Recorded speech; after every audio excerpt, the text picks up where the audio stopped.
Aromatai, aromatai. O kuom kvepiname savo namus? Na, pavyzdžiui, labai smagu ir geras jausmas užplūsta, kai namai pakvimpa, pavyzdžiui, kalėdų aromatu. Šiuolaikinė mada ir sintetinių aromatų bumas, kaip kvapios žvakės, kvapikliai, gaivikliai, į tualetus visokie kvapnūs mailiukai, tai ar žinot, kas tai yra? Yra tiesiog toksinai. Tai mūsų tikslas yra kuo daugiau toksinų pašalinti iš mūsų aplinkos.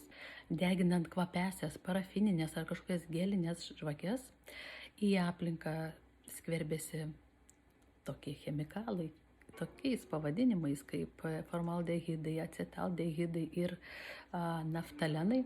Realiai šios medžiagos gali sukelti neurologinius ir vėžinius susirgymus. Dirginti odą ir kvėpavimo takus. Puikia alternatyva. Na, pavyzdžiui, sukurti kalėdų dvasios aromatą eteriniai aliejai. Tiesiog galim paskleisti difuzoriuje keletą eterinio aliejaus lašelių. Jei neturim difuzoriaus, tiesiog pasidaryti paprastą sprei, įsipilus vandenuko ir eterinio aliejų suplakus ir sukurti savo norimo aromatą. O kalėdų dvasios kvapai tai apelsinas, cinamonas, gvazdikėlis.